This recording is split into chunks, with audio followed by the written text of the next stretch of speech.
Today we're going to take a look at the Legion Go. Let's get to it.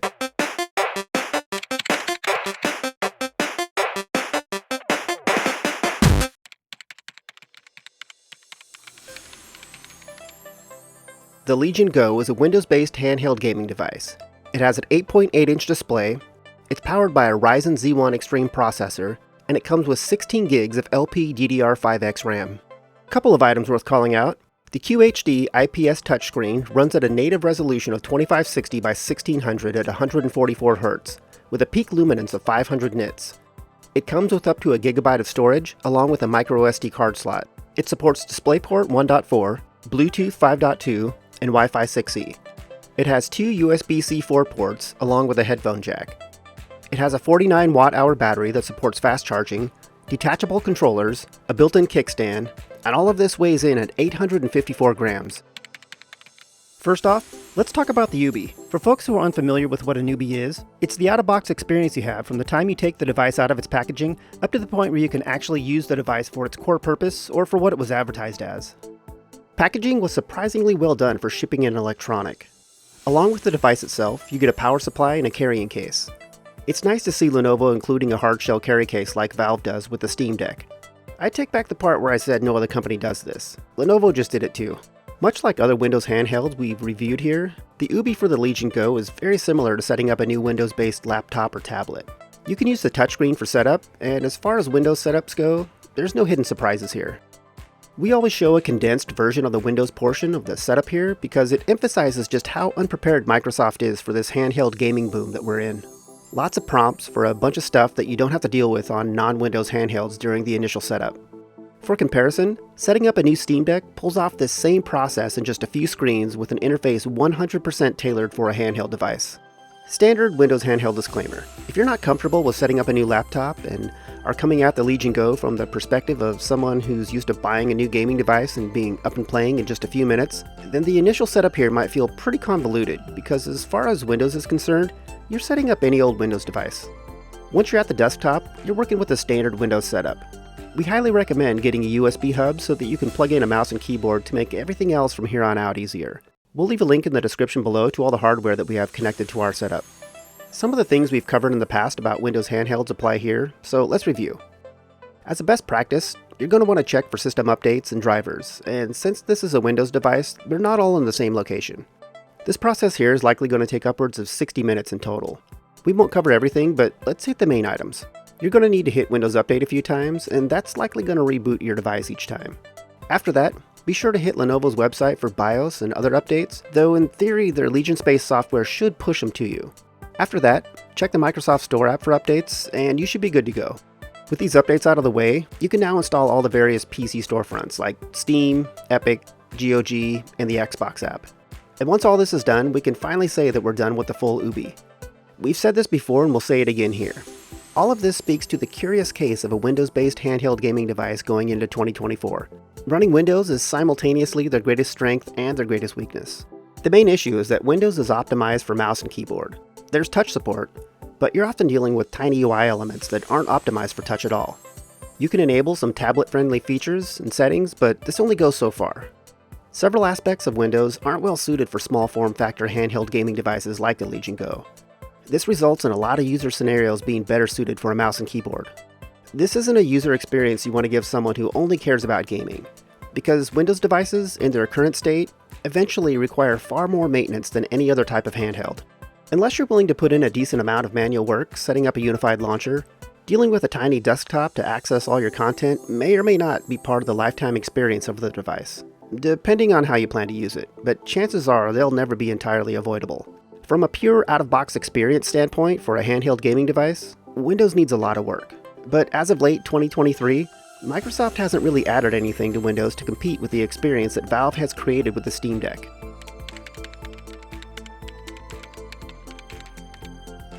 The first thing that jumps out at you when picking up a Legion Go is the screen size. It's large, and it looks good. The Legion Go has a 16x10, 144 Hz QHD IPS Gorilla Glass touchscreen display, but unfortunately there's no variable refresh rate here. It's a great looking screen. Visually it's very comparable to the Rogue Ally with how things look overall.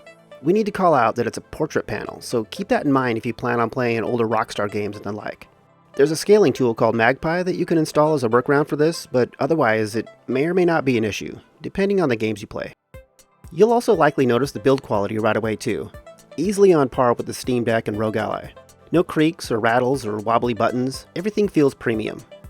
The USB ports are on both the top and bottom, which is nice because it accommodates both handheld and tabletop charging, though it does block the use of the bottom one when in kickstand mode. We thought that the speakers were just okay. Not bad by any means, but next to the Steam Deck and Rogue Ally, they're not nearly as robust.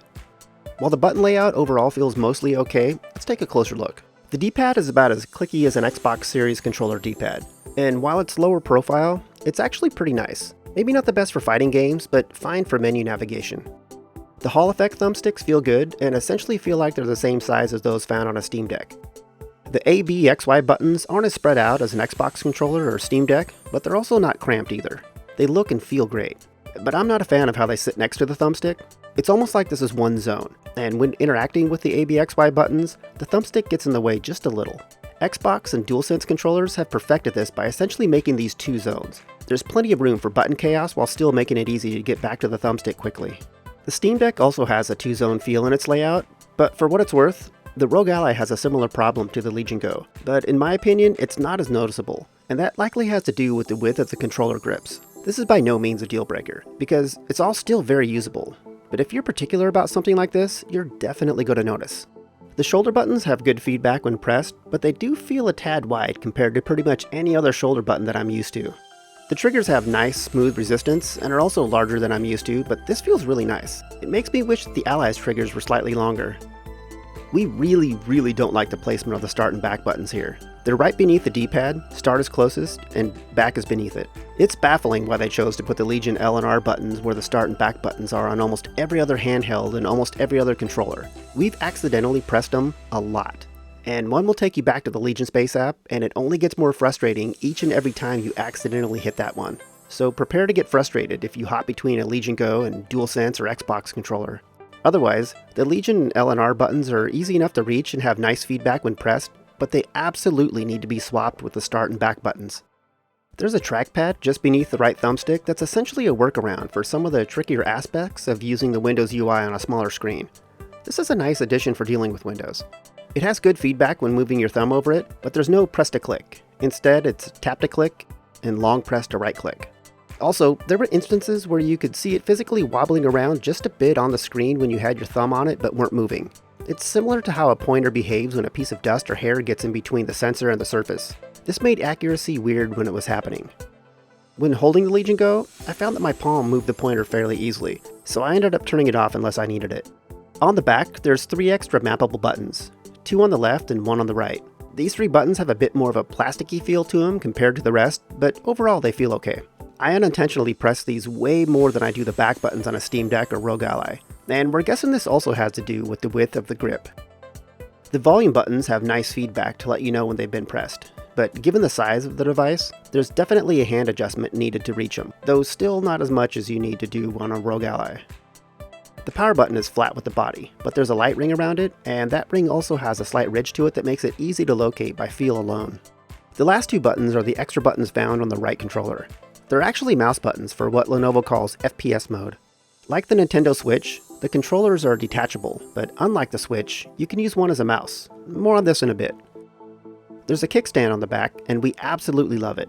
We want every full-size handheld to have one. Someone start a petition. It's very similar to a kickstand that you'll find on some Surface devices. It even has a similar range and stability throughout. The last hardware bit to cover here is the detachable controllers.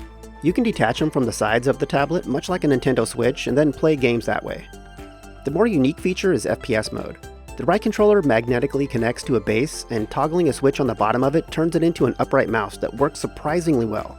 Your brain picks this up fast, and it's pretty intuitive, though there's a bit of a learning curve when trying to figure out some things like drag and drop scenarios. You could absolutely play an FPS like this along with WASD on a keyboard, but the scroll wheel takes some getting used to. Overall, this is an interesting feature, but I don't see myself using it that much. There's a physical release switch, and the process of removing them isn't as smooth as it should be. Reattaching them is even less so, because it's somewhat difficult to hear the click, indicating that they're back in place. and it feels like you have to push the right side harder than the left side to get that click. So much so that at times I've felt like I might break something. I don't want to make this sound like too much of an issue, because it's not, but I feel like this process could be better. The size of the Legion Go walks right up to the limit of what I'd consider reasonable for a handheld. It's not as heavy as it looks, but it's a big device. Not too big, but it's close. Overall, the hardware is pretty good, but there's room for improvement, and some of the biggest issues that we have here seem like they can be addressed in software.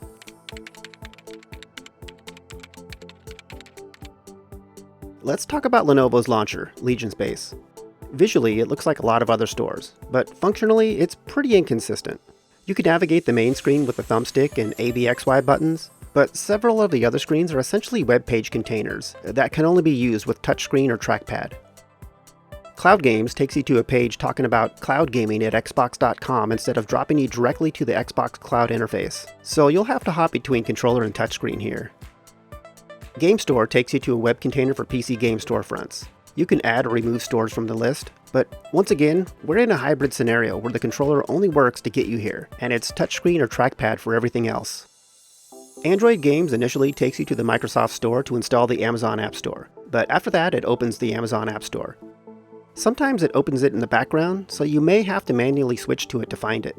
There's a mix of apps and games here, and all the games are Android mobile games, so your mileage is going to vary with controller support. And the Amazon App Store doesn't have a great selection overall compared to Google Play. Settings brings up a menu of options to let you do things like fine-tune your experience and connect devices. Lenovo has done a pretty good job of bending the Windows experience to work better with controllers in this menu, but there are still a few options here that drop you back to the Windows UI. The last section here in Legion Space that we want to cover is the library. In theory, it will pick up your games from across any storefront. In practice though, there were some hiccups. Unlike Steam games, it didn't find games from the Xbox app right away, and sometimes not at all. And the refresh button didn't help. Sometimes it picked them up after force closing Legion Space and restarting it. And it never made games from the Xbox app available in the recently played section. Only the Xbox app itself ever showed up there, regardless of the Xbox app game that was played. Legion Space also isn't great for emulation. You can easily add the emulator itself, but the lack of extended launch options per game means that adding individually emulated games is mostly not something that you can do from here. Overall, we ended up using Play Night or Big Picture Mode as our main launcher and pretty much avoided Legion Space as much as it let us. And finally, there's the quick menu that you can get to by using the Legion R button. If you've seen Steam Deck and Rogue Ally videos, then you're probably already familiar with the concept. It's a flyout menu that gives you quick access to settings like brightness, resolution, Radeon Super Resolution, and the all-important performance modes. Super handy for fine-tuning your game experience.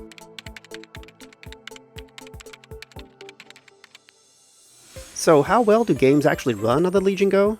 Depending on the games you play and the resolution you run at, your mileage is going to vary, which made performance a bit of a mixed bag at times. Fallout 76 is a good example here. It's a fairly easy game to get to playable frame rates, but player-generated content can noticeably hit performance. With default settings, where resolution is set to 2560 by 1600, refresh rate is set to 144 Hz, and TDP is set to balance, we were seeing about 18 to 20 frames per second with in-game settings on low, and you really need this game to be above 40 before you mostly don't notice performance. At the other end of settings, 1280 by 800, 60 Hz, and super resolution on, we averaged in the mid-50s. But the better solution here was to set the TDP to performance and set the resolution to 1920 by 1200. We averaged 50 to 55 FPS this way, but it's worth pointing out that the fans in the Legion Go can get pretty loud, so keep that in mind as you tinker with the settings. On other handhelds around this size, we said that just because you can play something on a device like this doesn't mean that you should. And we were mostly talking about the UI in some of those games, because a 7-inch screen was simply too small for games that weren't visually optimized for small screen use. The 8.8-inch screen on the Legion Go might be an exception to that rule. Grim Dawn, one of my favorite games, has a gamepad option, and is even available on console, but the UI is still pretty small. Here though, I'm able to read menu text much easier. Similar to other recent Windows handhelds, we were able to comfortably emulate everything up to the Nintendo Switch and PS3. You're going to want to adjust the TDP on a per platform, per game basis, but for the most part, we were able to set it to single digits for 4th gen and earlier, and games still ran great. We had to bump it up as we moved into 5th gen and beyond, and up to 20 and maybe even 25 for some modern emulation. Overall though, emulation was good on the Legion Go, and the 16:10 ratio really helps with older games. This is where the quick menu shines. because there's generally not a one-size-fits-all solution for emulation when you're factoring in battery life. And emulation is one of the places where Windows is able to flex its versatility muscle. The sheer number of options for emulation here let you find the right emulator, tweak the right settings, and download the right mods for your preferred style of play. While you can do all of this on other operating systems, there's often more options and more support out there when you do it on Windows. And sometimes options and support are what help you get your favorite game running perfectly.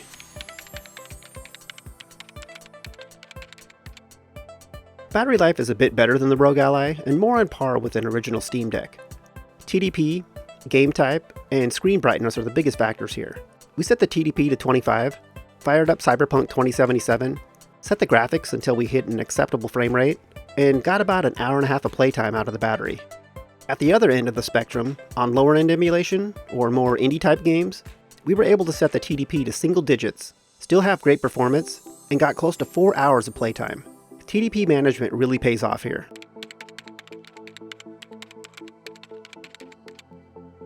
The lack of variable refresh rate is disappointing. Given that this is a competitor to the Rogue Ally, it would have been nice to see that feature matched here. We want to call out the Legion button and Start Back button placement here as well. Xbox, PlayStation, Steam Deck, Rogue Ally, and many others have the Start Back buttons where the Legion LR buttons are. We unintentionally hit the Legion buttons way more than we should while gaming, and all it does is cause frustration. These absolutely should be swapped with the Start Back buttons, or at a bare minimum, light up the ability for us to remap them.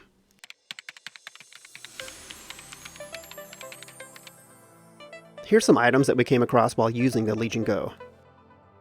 We had an issue where the FPS counter simply stopped working after a few games. This is fairly widespread, and there is a workaround, but it's not a fix, so it's an issue regardless. We hit more wake from sleep issues here than we have on any Windows handheld so far. At least 50% of the time it simply didn't wake from sleep for us, and we had to reboot the device by holding down the power button for 10 seconds. Windows sleep isn't great across the board, but this is by far the worst we've experienced. As a workaround, we've turned sleep off entirely and set the power button to hibernate. And while we're talking about sleep, sometimes coming out of sleep disabled the controller in the overlay. Touch still worked, but not the controller. The only way to fix this was to reboot the device. And it's worth mentioning here that this thing is a fingerprint magnet. If this is something that bugs you, you've been warned.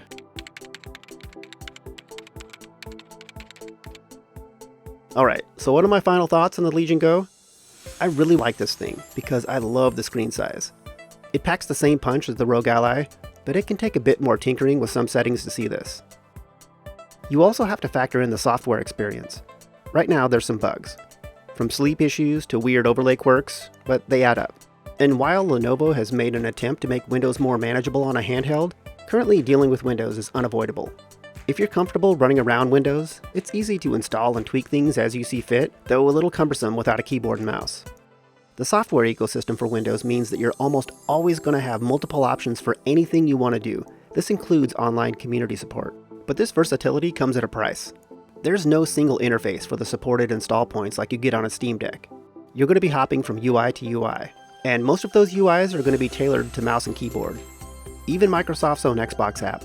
And these examples here circle back to Windows being one of the Legion Go's greatest strengths and greatest weaknesses. While the overall experience might not be as seamless as other handheld gaming devices, since it's Windows, you can DIY it to make it seamless. It just doesn't come out of the box that way. Keep that in mind, because if you're not comfortable with tinkering with software to get things working just so, then a Windows handheld gaming device might not be for you.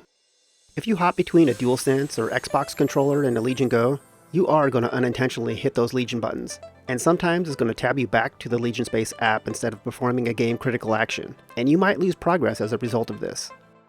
As of this review, there's no option to swap their placement with the start and back buttons, and we have no idea if that will ever be an option, so it's something to consider, because we found it surprisingly frustrating after a while. The price is very competitive with other devices in this category, and there are some unique features that may or may not be useful to you. I can see the detachable controllers being a selling point for some people, as well as the FPS mode hybrid mouse. But to be honest, the only selling point we needed is that 8.8-inch screen. If the Rogue Ally and Steam Deck screens are just a bit too small for your tastes, this might be just right. And while we didn't know this going into it, that kickstand is a big differentiator here for us. We absolutely loved it. If Lenovo lets us remap those Legion buttons and squashes some of those overlay and sleep bugs, then we have a real contender for the Windows handheld crown here. So factor this into your decision, because part of what you're paying for here is the hope that Lenovo will address these things, and soon, and keep up with the likes of Asus and Valve in this space. And that about wraps things up. Please like this video if you found it useful, and subscribe to our channel if you want more content like this. I appreciate you taking the time to watch this, and we'll chat again soon.